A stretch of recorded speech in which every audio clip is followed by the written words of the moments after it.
Magandang gabi, pambungad sa ating newscast. Sinimulan na ang paghuhukay ng ika-4 na tunnel boring machine sa North Avenue Station sa Quezon City. Para yan sa pagpapatuloy ng konstruksyon ng Metro Manila Subway Project. Ayon sa Transportation Department, nasa 11% pa lang ang completion rate ng proyekto. Nanaantala dulot ng issue sa mga right of way. Kailan kaya matatapos to? Sasagutin yan ni Ace Cruz sa kanyang balitang A to Z.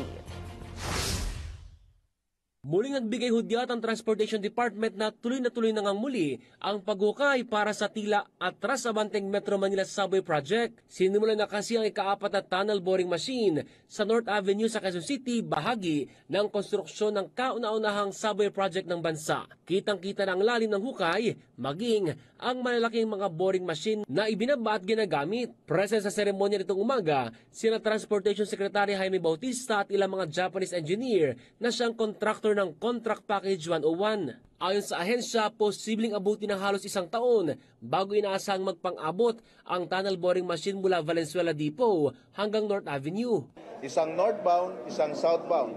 So dalawa yung TBM natin na sabay gumagawa ng tunnel para mabilis. So we have TBM 3, TBM 4. And then meron din sa Valenzuela Station, gumagawa na rin. TBM 1, TBM 2. So, pasalubong sila. Natapos ang itayo ang ilang mga poste, tunneling works, station platforms ng 4 na stasyon o yung East Valenzuela, Quirino, Tandangsora at mismong North Avenue. Bagamat umusad muli, pinaliwanag naman ng DOTR na nasa 11% pa lang ang completion rate ng proyekto. Isa umano sa nagpapatagal sa konstruksyon ang issue ng right of way. Mahaba raw kasi umano ang proseso ng negosasyon sa mga may-ari na lupa na madaraanan ng subway.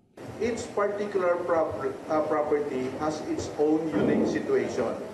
It's not as though we have one formula and that formula is applicable to all properties. Because we have to find out what is the specific situation in each property. For example, as to the documentation, is the title updated? There are some titles that are still in the name of their grandfather. Bukod sa pribadong pag-aari ng lupa, posible rin kasi na kapwa-ahensya ng gobyerno mabangga.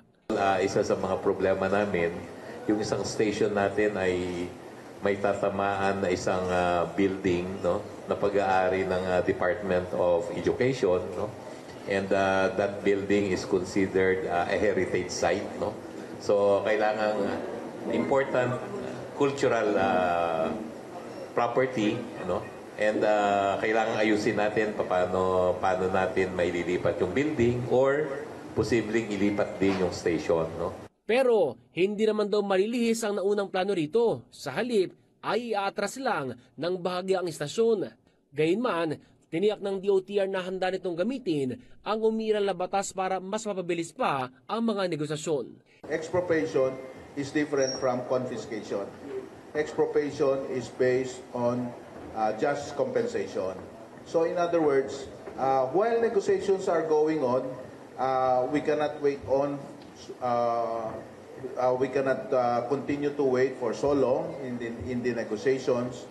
So we'll have to proceed to the next stage, secure a writ of possession, but again, this is without prejudice to continuing the negotiations. Sa 17 stasyon ng subway, target na babuksan sa publiko ang East Valenzuela Station hanggang Ortigas Station bilang partial operability nito sa 2028. Iikli naman umano ang travel time ng mga commuter mula Valenzuela City Station hanggang sa dulong stasyon na bahagi ng Bikutan sa Parañaque City. At aabot ng 46 minutes kumpara sa normal na biyahe kung daraan sa major highways gaya ng EDSA. Tiniyak naman ng DOTR Japan International Cooperation Agency o JICA ang international partner sa konstruksyon ng subway na tuloy-tuloy ang pag-uusap ng dalawa ukol sa third tranche ng loan agreement nito. And we, JICA, have a good communication with Department of Finance to provide additional loan for this project. And hopefully we will sign the new contract within this month. Sa kabila niyan, kumpiyansa naman ang pamahalaan na maabot ito ang target completion ng proyekto. Yes, we are on target for 2029, provided we are able to solve the right-of-way problem. Para sa Balitang A to Z, Ace Cruz.